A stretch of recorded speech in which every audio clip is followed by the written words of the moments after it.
সাগরের তীরে বসে দাউদ আলাইহিস সালাম জাবুর কিতাব তেলাওয়াত করতেন। ওনার কণ্ঠের সুরের ঝংকার এত মধুর ছিল, সাগরের মাছগুলো প্রতি শনিবারে উনি আকাবা উপসাগরের পাশে যখন জাবুরের কিতাব তেলাওয়াত করতেন, সাগরের মাছগুলো সাগর রেখে দিয়ে ডাঙায় চলে আসতো।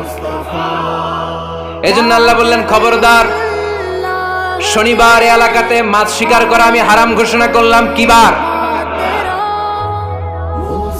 এবার দাউদ আলাইহিস সালামের কওমের লোকেরা কৌশল করা আরম্ভ করে দিল। তারা বলল, আল্লাহ বলছে শনিবারে মাছ ধরা হারাম, খবরদার আমরা মাছ ধরবো না, তবে শনিবার আমরা বেড়া দিয়ে রাখবো। কি দিয়ে রাখবো? জাল দিয়ে বেড়ে দিয়ে রাখবো। শনিবারে ধরবো না, রবিবারে যাই ধরবো। খবরদার, শনিবারে ধরবি না, শনিবারে হারাম। হারাম করছে কে? তো মাছগুলো যখন তেলাওয়াত করতে আসতো, এরা জাল দিয়ে বেড়ে দিয়ে রাখতো চারদিকে, শনিবারে ধরতো না, কারণ হারাম। কারণ কি? বেড়ে দিয়ে রাখতো, রবিবারে যে ধরতো। আল্লাহ কি এটা বুঝাইছে? আল্লাহ বুঝাইছে শনিবারে যত মাছগুলো এসেছে এগুলো ধরা যাবে না, এগুলো যখন আবার সাগরের প্রবাহে ভেসে চলে যাবে, তোমরা আবার নৌকা নিয়ে মাছ শিকার করতে পারবে। ঠিক কি না?